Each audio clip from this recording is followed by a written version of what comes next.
people say masculinity is muscles and money and sleeping with all these girls. Masculinity is willing to protect and die for your tribe. That is what masculinity That's important. is. Those men who stormed that beach in 1944 in France, those men were masculine. That's what masculinity is. Let me ask you a question, Mike, though. Do you think that both sides are holding up their end of the bargain? Because if it's man's duty to die for their woman in some sort of self-defense situation, do you think that the other side is holding up their end of the bargain? So I've said this before. There are three genders. There's high status men, low status men, and women.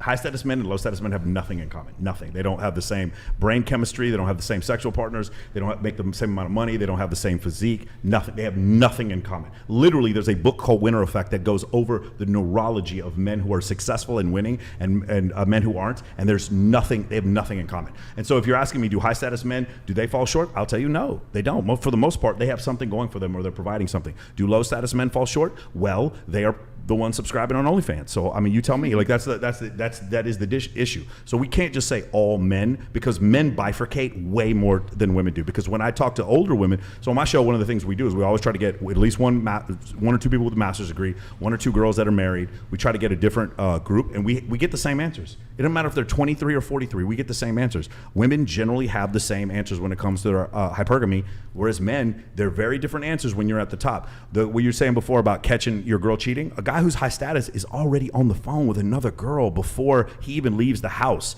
He's like literally calling the dude an Uber to get him the fuck out of there. He doesn't care. He's got the movers coming over to take her shit out. That's what a high status man would do. A low status man is going to cry and bicker and beg for her to come back. Do you see? Like, that's not even the same fucking species. That's completely different. Yeah. You said that a high status man really never falls short.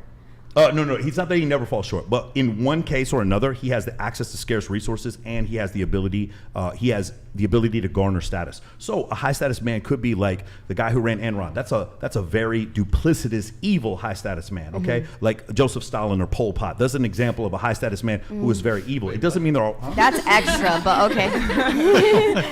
No, I'm hearing you. I'm using extreme examples. Yeah, I'm hearing you. I mean, I could use one other example if you want, and we'd get us kicked off of YouTube. God, okay. Yeah, I think I know where. Yeah. Okay. But I've been doing a lot of studying this week. I got a debate coming up. But wait, was Genghis Khan?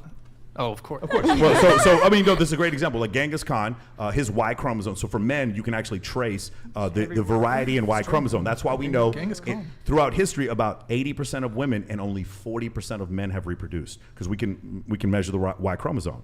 And so when you look at Genghis Khan, at one point I believe it was like 8% of all men that lived in Asia had the same Y chromosome, which was from Genghis Khan and his son Kublai Khan back in the 15th century. So like when you realize that's what men were doing. They were conquering and that kind of thing. That doesn't mean they're always good. If you find a good man who's also high status, that's great. A lot of times men who are high status, they express the opportunity to cheat. That doesn't mean that cheating is okay. A lot of people, whenever I read the David Buss studies, they think, oh, you're saying cheating is okay. No, nobody's saying that cheating is okay, but a lot of them do cheat, and women have a hard time understanding why it is that happens. So what they'll do is they'll say, I want a higher and higher status man, and then you explain to them, well, it's going to be a higher probability of them cheating, and then they don't want to hear that. They're like, no, they don't believe that. To add to that, like, I felt like I was like really judged earlier for saying that like I dated a guy that like slept with other women and I was exclusive to him. But at the end of the day, like,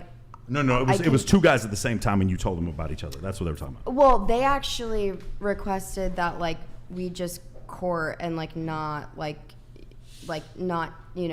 do anything too serious until we get to know each other further. Like that was pretty much you met two men in Brooklyn who didn't want to have sex with you? No, not in Brooklyn.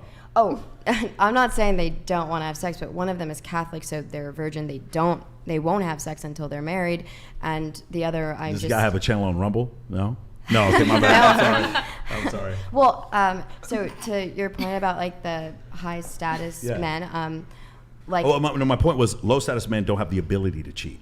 High status men are the ones who are cheating. So when I would agree with that. Yeah, when we say men always cheat, no, it's you just keep dating the same VIP host, male stripper, bartender over and over again, and you think that's indicative of all men. And then I take you to Jack in the Box, or I take you to Walmart, and you look at the cashier, and you're like, who's he fucking? And you didn't even see him. You didn't even see that he was a man. You can't even imagine that this man has sex with anyone. So that's the thing. A lot of times when women ask the question, who are they talking about? They're talking about the dude who fucked them over, and they think that's men. And that's just not the way it works, because there's just two very, very distinct classes of men.